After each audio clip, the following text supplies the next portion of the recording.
To the Never Too Early Fantasy Football Podcast, where it is never too early for fantasy football. My name is Jeff. As always, thank you for downloading, listening, liking, and commenting on our podcast videos. Please join our community by subscribing to us on the socials. Our handle on all platforms is at N2E Fantasy. We are also available on all major podcasting apps by searching N2E Fantasy. Alex, what do we have on today's show? On this episode of the Never Too Early Fantasy Football Podcast, we are going to be discussing league news, and we're going to be covering some insightful breakdowns and debates over some of these issues. Jeff, one of the players that we have both liked from afar, just got a new deal, and that is Patriots running back Rhamondre Stevenson. Now, they've got a new coaching staff, but it's in-house coaching staff, and they have decided that Rhamondre Stevenson is probably going to be their workhorse back, at least from what I'm getting from this 4-year deal. What do you make of it, and what do you think his outlook is this year? So, I think this is a little bit shocking because running backs typically don't get extended. This also goes against everything that Bill Belichick stood for in New England. Like, he would use up a running back for 4 years on their rookie deal and send them on their way. There was like Shane Vereen, there was a few others. I mean, there was like a James White that he kept around for a long time. But Rhamondre Stevenson honestly seems like a true three down back in the NFL. And I know he's going to compete for third down snaps this year with Antonio Gibson. But I think this is like really good for his outlook. And I think this is going to help Drake May in his first couple of years in the NFL to have a running back that is a staple of the offense, one that's not going to be changing, a revolving door, so he'll know the person standing next to him in shotgun or behind him if he's taking the ball right from center. And I think that's only a good thing for a young quarterback, especially a developing quarterback. I don't know what this offense looks like this year. Like, New England could surprise us because Drake May might be better and more ready than we think that he is, or he could perform like a rookie quarterback, and it could tank the value of this offense, especially with the lack of a number one weapon. I think, Alex, you put this best multiple times. New England has way too many wide receiver threes on their team, and they don't have a wide receiver one or a wide receiver two. I know Demario Douglas is trying to push the envelope there, but we'll see if he ends up walking away with the number one job. But right now, I currently have Rhamondre Stevenson as a low-end running back one this year, and that's just with me with projections of the offense with the way that New England kind of is constructed right now. Yeah, I think that's a fair spot for him, but I think he also has tremendous upside because he is a good receiver out of the backfield. He is a well-rounded running back. I know he's had some durability issues of late, but he's only 26. It's interesting that Antonio Gibson, his presumed backup, who's also pretty versatile, is also 26. So they're going to have those two there and kind of some redundancy in case Rhamondre gets injured or they need to spell him. So I think they're good there. And honestly, the new head coach, or the new offensive coordinator, I should say, Van Pelt, does a lot of screen work, does a lot of passing to tight ends, does a lot of passing to running backs. So I think that the upside's huge. I think for me, Drake May is one of the better, to me, he's the best quarterback prospect in this draft, and I think he's better prepared year one than some of the other guys. So I think that this won't be as bad of a season as a lot of people suspect. So I'm more than happy with Rhamondre. I know I traded him away before all this in one league, but I also got him on a cheap deal in another Reality Sports Online league for 2 years. Super cheap deal, and I feel really good about it. So to me, he is probably one of the only players I'd want out of this entire offense is Rhamondre Stevenson.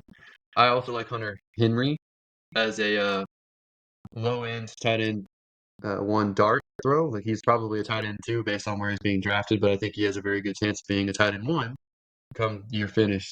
Drake May, I think, is going to be surprise people. As far as wide receivers for this offense, we were in a group chat and was just pointing out because everyone's debating who the number one's going to be. So that, like you said, Demario Douglas. They have Kendrick Bourne, Kayshon Boutte. They traded for KJ Osborne. They drafted Jalen Polk in second round. They drafted Javon Baker, I think, in the 4th round. And they also have Jalen Reagor, who's probably going to be more of a special teams player. They have Tyquan Thornton, who people keep saying is going to break out at some point. And they signed Juju Smith-Schuster last year.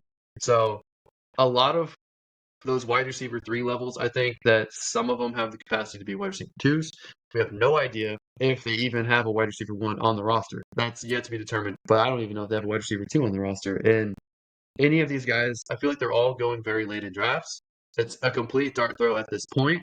They may break out in training camp. We might get some more information on who are the leaders of the pack who might end up starting in wide receiver 2 in 2 formations or 3 formations or anything like that. We might see who the likely guys are, but right now it's anyone's guess, and it's a position battle to keep in mind. Yeah, I'm going to take Butte out of the race just because he's dealing with felony gambling charges. And I can't really see that going too well with the way the NFL handles gambling right now. So that might just be one less name that we need to discuss and talk about this offseason. Yeah, I can't see KJ Osborne sticking either, and it might be bye-bye to Tyquan Thornton. So we'll see. But I would imagine that the 2 guys that they just drafted are probably sticking around, at least for this season. Right. So I know you've been very interested in the 49ers and Brandon Ayuk this offseason. What's the latest, Alex, on their future together? So, as many of you know, there was a video leaked from Ayuk's girlfriend of him communicating with Jalen Daniels, who is the now Washington Redskins or Washington Commanders starting rookie quarterback, most likely, saying that they don't really want him there in San Francisco. And then it got leaked that they were discussing trades with the Commanders, and then Ayuk blasted him kind of out in the social media verse that, wait, I thought they weren't trying to trade me though. And then he requested a meeting with them, met with them, and sounds like they're in a much better place working on extension talks. So maybe he's sticking around. I wouldn't say it's 100% for sure, but it's positive for him, I guess. I think 49ers probably the second best situation for him, the best being probably going to the Commanders with his college quarterback. But Jeff, is that about right? Did I cover everything? And what do you think the situation is now? And what do you think the most ideal situation for him fantasy-wise is? So they had a good meeting. I don't know if that's going to end up in a deal. If I was betting on this will be Brandon Ayuk's last year with the 49ers. And I think that's both a good thing for him and for the team because I think that he's going to get paid his most amount by leaving the 49ers. And I do think the 49ers did draft a pretty comparable wide receiver in Ricky Purcell this year. So I just think that it's a win-win situation for them to go their own separate ways after this year. Ayuk's going to get paid as a top 10 wide receiver in the NFL this year. So, that's part of the being franchise tag. Obviously, Chase and others and Lamb could sign new deals soon, and that would make that less than top 10. But you kind of get what I'm saying. Like, he's going to get paid this year. So it's not like he's not getting paid for his services. I just don't think there's a place for him on this team long term. I think he's too expensive. And there could be teams with a rookie quarterback, like where his best friend Jaden Daniels plays in Washington, where they have money because they have a quarterback on a rookie deal. But he could end up in another place too. It's going to really depend on how the season shakes out. I don't see him getting traded because I don't see him returning more than like a second round pick. And if I'm the 49ers, I would rather have him than bring in a second round pick instead of getting a third round pick for him later because they do have Super Bowl aspirations with this roster. I think getting rid of Brandon Ayuk doesn't make your roster better. And I think it's kind of counterintuitive to what they're trying to do this year because they felt like they had the Kansas City Chiefs against the ropes last year. And they couldn't put the Chiefs away late. The Chiefs did come back and win that game. But they feel like they're right on the cusp of something very special. So I just feel like it's better to have the band back together for one more year than to just dismantle them for picks that will not help this year. It'll be interesting. I don't know. Sometimes teams take the long view as well or do a mix of the two. Like the Atlanta Falcons who signed Kirk Cousins to a massive deal and then drafted a quarterback in the first round right after that instead of going defense, going wide receiver, anything else, literally anything else. So I will sometimes die teams do on the that, hill of defense and they there. drafted what seems like Ayuk's replacement in Pearsall, like you said. So maybe they think he can step in right away. Maybe they can trade Ayuk and continue to build, but they did let core defensive linemen go in the offseason to different places. It's not like they are all around improving. They let some talented guys walk, and you would think that they want to keep those guys too, but they're not going to be able to afford everyone. They might as well get what they can out of Ayuk or work it out. Just you got to do one or the other. You can't just keep stringing each other along. Yeah, absolutely. It sounds like they want to date Ayuk, but they don't want to marry him. So I think that they will be breaking up by the end of the season. And but I do think Ayuk gets paid out of this at the end. I think he's $100 million over 4 year wide receiver. Like $25 million a year is chump change for a wide receiver one in this current environment. So He wants 130 million. He doesn't want to settle for 100 million, and that's the problem. I think if he would settle for 25 per year, I think San Francisco would do that right now. But I don't because I think he think he's wants more to. valuable than Debo to them, especially with McCaffrey on the team. I think Debo's more valuable because he's more versatile. There's only one Debo. Yeah, he just overlaps a lot with McCaffrey's skill set, so there's a lot of overlap there. Didn't they bring in another running back recently too that kind of had a similar skill set, or they drafted one that had a similar skill set? Rendo. Yeah, but he's not remotely ready. So Mitchell is still going to be the primary backup. Absolutely. All right. So, speaking of futures, we do know who is going to be the acting owner in Green Bay, which, in case everyone doesn't know, Green Bay is the only football team without an actual owner, and they have a CEO that acts as the owner for a maximum of 20 years. So for the next 20 years, their owner has a very fitting name in Ed Policy. So he's going to be the policy guy in Green Bay for the foreseeable future. And I don't expect this to change any of their practices and procedures. He's been part of the organization and worked his way up. So I just expect it to be status quo. But Alex, how do you feel about one team that doesn't have an owner? Like, I just don't understand how that even works. They've been very successful, so I don't mind it at all. And I think that it's really good that they have some kind of community investment because a lot of the fans own shares in the actual team. And I wish that more clubs around the world would do that. I think it'd be great for the rest of the NFL to do that, or for like English football, like Premier League, that would be cool. And for local citizens to own actual investments in their own team, and they're actually held accountable by the people in that area. Yeah, so the first major thing that they have to do, though, is they have to visit this extension with Jordan Love.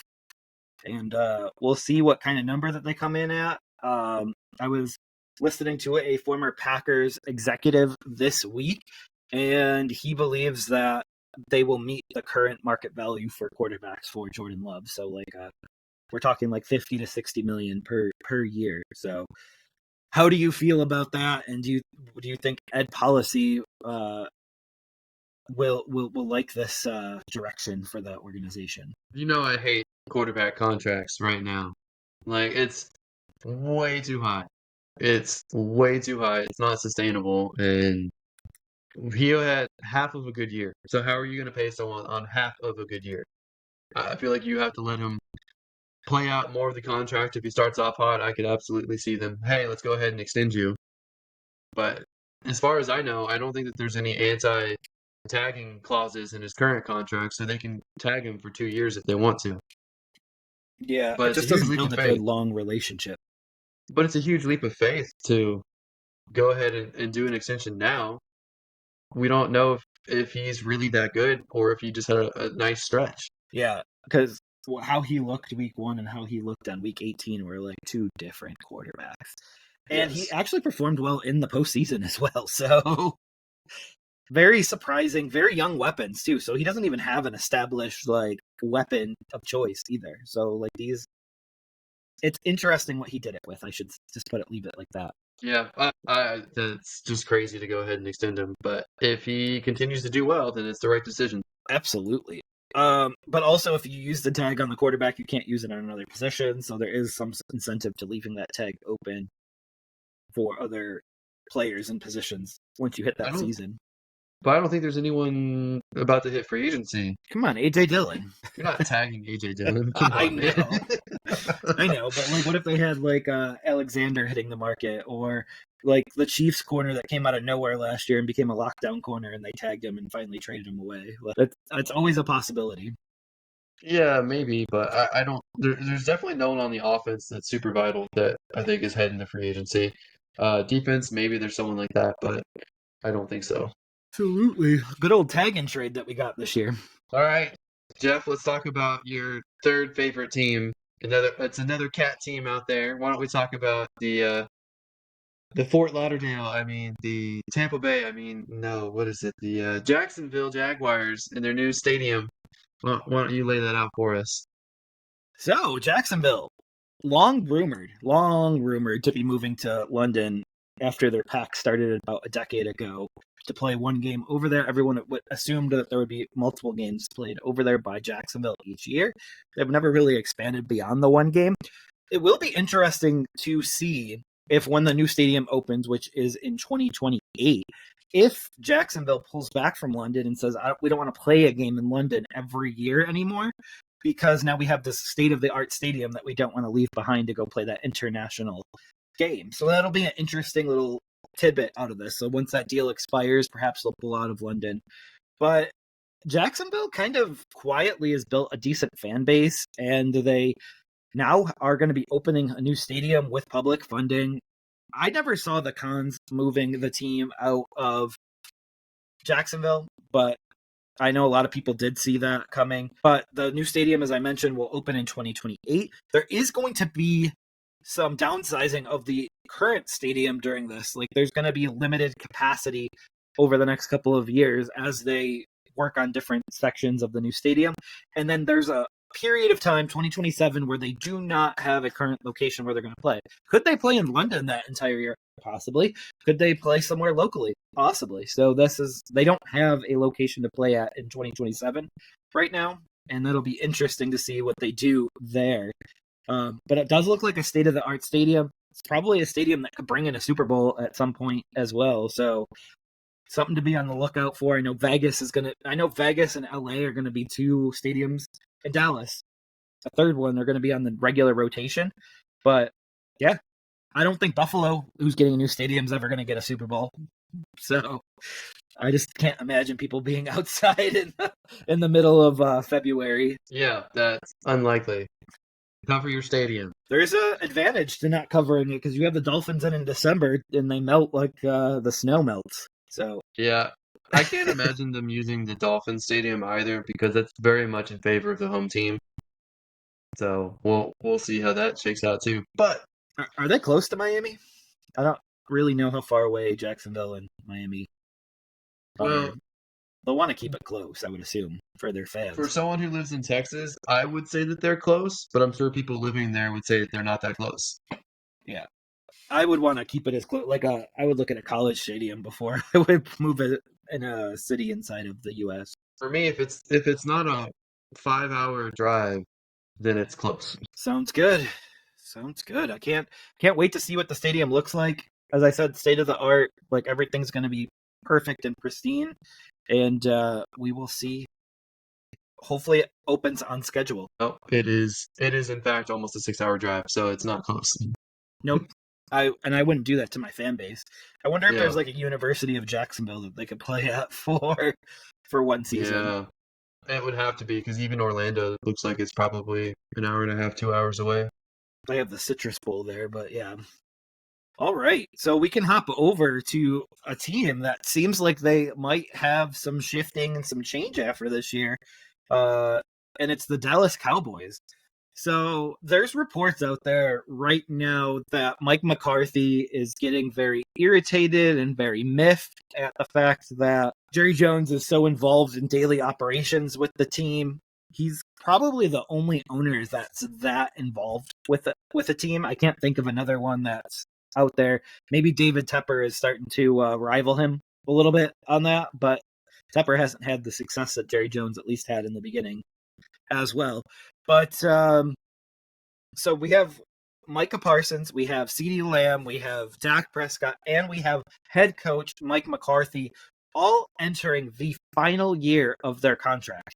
Now, we were just talking about with Green Bay, potentially leaving that franchise tag open for a player. And Dallas has 3 players that they would like to franchise tag and probably keep around. I do believe that Dak has already been franchise tagged the maximum amount of time. So I think he's ineligible to be franchise tagged, and I'm not sure if he had a no franchise tag in his contract. I know he has a no trade clause. He has a no franchise. Yep. So he's got Dallas kind of over a barrel a bit because he's going to leave a dead cap hit behind that's quite large if he does leave the team. And I know I proposed to you a couple of weeks ago, like places that Dak could go. Dak could easily end up in a place like New Orleans and replace Derek Carr, playing another dome just down the coast a bit. And so there's going to be options for Dak Prescott at quarterback, and he should get paid like a top tier starting quarterback. I know you disagree with that, but then you have Lamb and Parsons. Out of the 2 of them, I probably would want to keep Lamb around because he's going to be the only thing that's going to attract a quarterback to want to come and play there. And yeah, they're just kind of, there's so much in peril. I don't think they want to extend McCarthy right now, so he's going to be entering a lame duck year. And there's just a lot up in the air. How do you feel this is going to play out and work out? And do you feel like they all get extended, they all go bye-bye, or they keep some and let some go? Dallas has managed to have their 4 best individuals on the team have a 1-year contract going into this season, the final year contract. So, like you broke down, McCarthy, he's got 1 year left.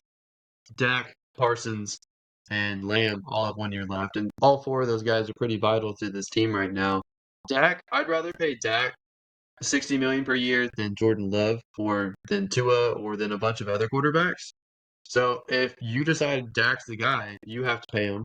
I feel like Jerry Jones, I don't know why he's dragging his feet. I don't know if he's going around asking people for money to be able to pay these guys. Part of me thinks Jerry Jones might be poorer than we think. Otherwise, I don't understand why he hasn't paid these guys. All of them are pretty vital. I can understand McCarthy because part of me thinks that he wants to replace McCarthy with Belichick at some point. But if you're going to have Belichick, you got to have a veteran quarterback. So it just comes back to you have to re-sign Dak. You have to re-sign Lamb because he's your only weapon. And might be the guy that gets traded for a bunch of picks, but he's young, and I'd rather have Parsons too. So you're gonna have to open up those coffers. If they somehow lose out on Dak, I still think the Raiders are a potential place because Aiden O'Connell, if he doesn't develop, I can see them moving on from Aiden O'Connell and Minshew and having someone like Dak and immediately being very competitive. I just don't know how Dallas has managed to put themselves in this situation where I feel like all of these players and coaches they're in a bad spot because they have to pay these guys and they haven't done it, and they have done no roster rehaul. They've not brought in a bunch of players. They haven't really replaced their secondary. Gilmore is still out there. I don't understand what Dallas is doing. They've not gotten better. Their entire division has, but they haven't. I can see the Eagles dominating this year. Should Kellen Moore get his revenge over the Cowboys? And should Kellen Moore prove that it was just a bad situation? And the Chargers, that was just an off year. I think the Giants could be better than what people think. I think that Washington could be better than what people think. I think Dallas is in a huge mess of their own creation, and their best way through it is to pay these guys and then make some deals. Yeah, and I know you think that they're in a mess, but McCarthy has been a great regular season head coach since he's arrived in Dallas. So there hasn't been any proof that they're going to just stop producing and stop being well just yet. But they do need to see some postseason success. To your point, like it might be time to move off of a guy like McCarthy that doesn't have the postseason success. In fact, lost to his very young Green Bay Packers that he was fired from in order to get this Dallas job. And very few head coaches get a third opportunity to coach in the NFL. So McCarthy feels like he's starting to lay down the groundwork for blaming someone other than himself for this dismissal that seems inevitable at some point. So I'll say this for the coaching situation because McCarthy has been pretty poor about crucial decisions. So yes, the stats look good and the offense looks great for a while, but crucial decisions, challenges, game management, time management, those are areas that he struggles with, and he struggled with when he was Green Bay's coach too. I mean, that's one of the reasons why he and Aaron Rodgers had some friction there. Um, Dan Quinn also was a solid defensive coordinator for them, but struggled against Shanahan offenses. And now Dan Quinn is gone, and he's now the head coach of the Commanders. And they brought back Zimmer, who I think is a really good defensive coordinator. He's got a weird mix between old school and he does have new wrinkles to his defense all the time. I think that Zimmer is the only improvement that they made, and I think that Zimmer is also a coaching candidate to replace McCarthy if they strike out on Belichick or they decide not to move with Belichick. I think Jerry Jones is very comfortable promoting Zimmer to head coach, and Zimmer has head coaching experience with the Vikings as well, and he's had some playoff success where McCarthy hasn't really had playoff success with the Cowboys. Yeah, I can't disagree with you on any of that. And as much as I would want to, I don't see this ending well this year unless they get things moving quickly down the pipeline. And we're only a couple of weeks away from training camps being open, so people don't like to talk contracts after things get moving and going and stuff like that. So something needs to get moving, or you're going to start having holdouts at Micah Parsons. Like, you're right.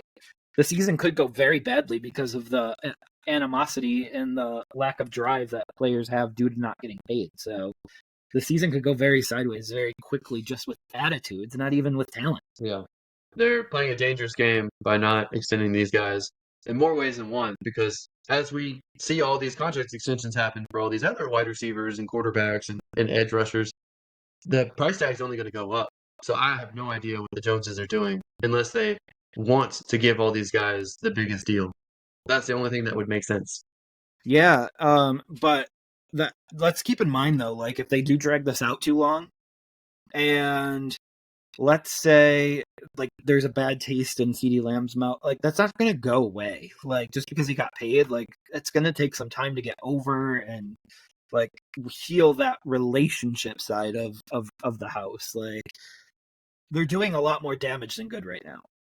CeeDee Lamb one is the one that makes the least amount of sense because Justin Jefferson's deal is done. That is your framework right there. I don't know how that's not done. I don't know what they're waiting for. I don't know what they're dragging on, but something doesn't feel right there. Jerry Jones isn't getting any younger either, so he's going to want to see the Dallas Cowboys be successful, and he's going to want to see them be successful very quickly because he's not getting any younger.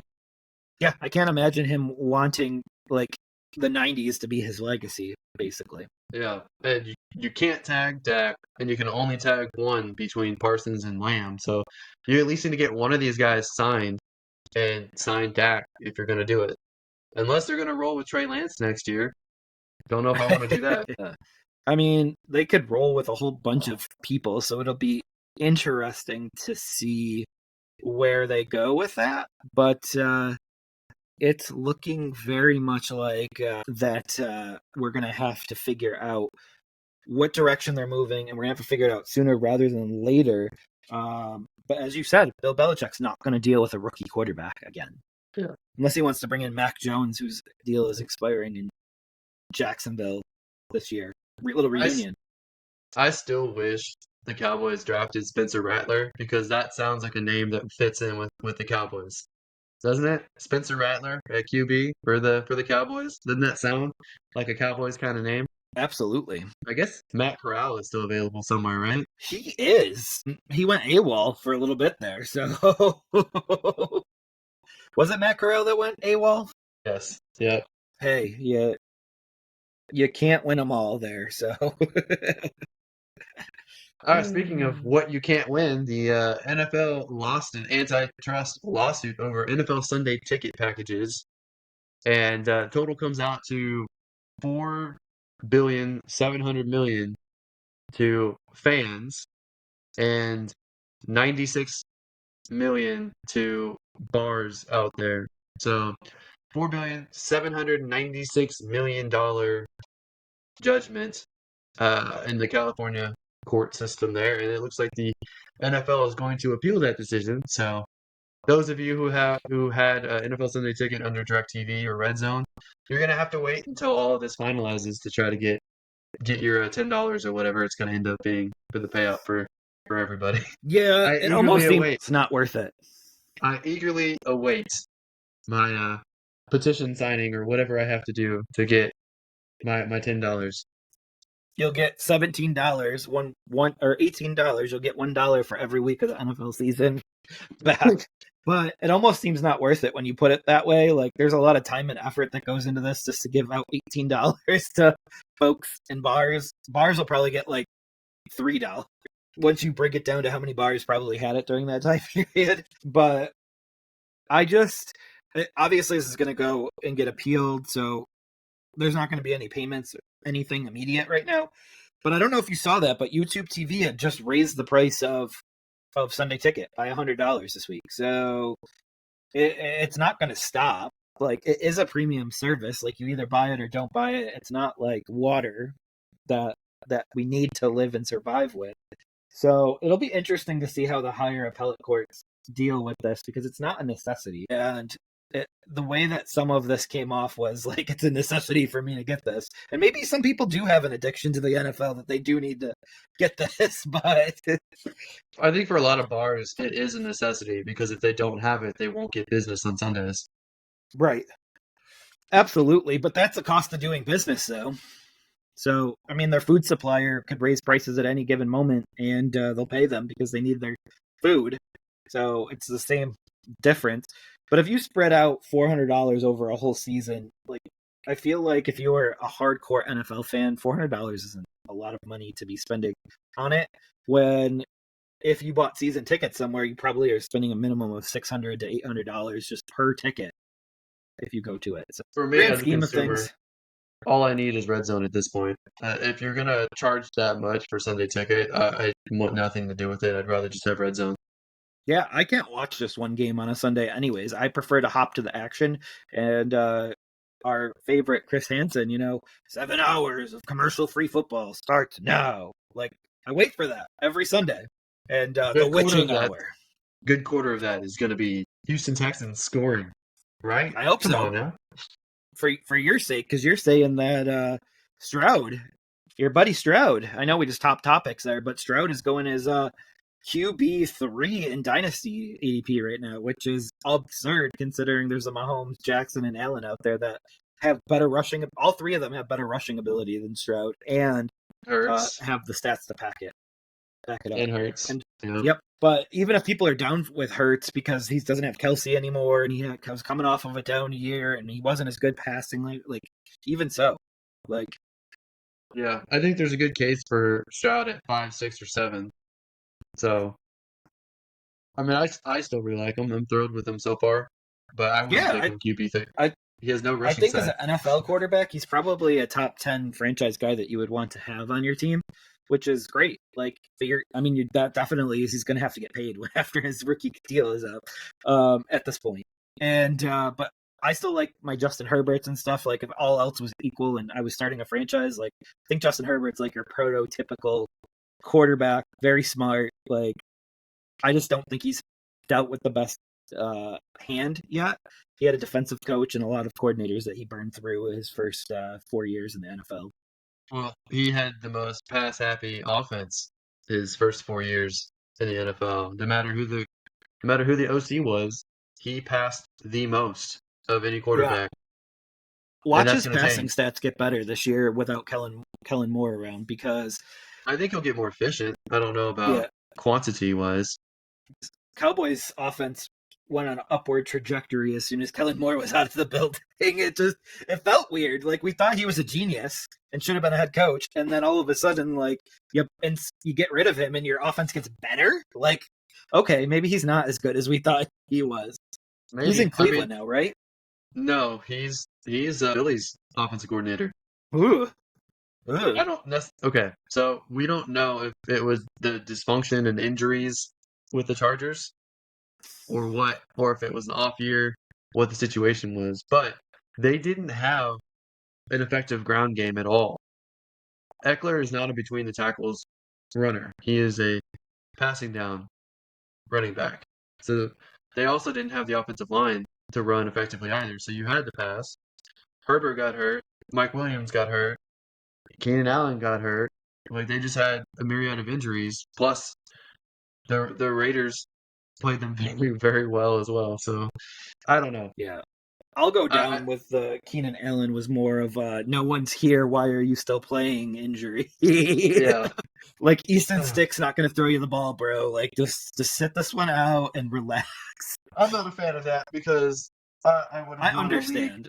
Yeah, I would've won a understand. league if he kept playing. Yeah, but when you got a top 5 salary out there, you're not going to want it to impact. Like, what if he tore an ACL in one of these meaningless games and he's out for half the next season? Like, you don't want to do that either. Like, so it's all like balancing act. Yeah. Now I'm wondering what Keenan Allen's going to do this year because he was on pace to be wide receiver 3 over the year. But I think he's a better target for Caleb Williams in year 1 than DJ Moore is because I just think that he's more over the middle, like short, like safety blanket, like, and that's what a rookie needs, like to get established in the NFL. yeah, I agree. All right. Well, I think that covers everything. So that does it for this episode of the Never Too Early Fantasy Football Podcast.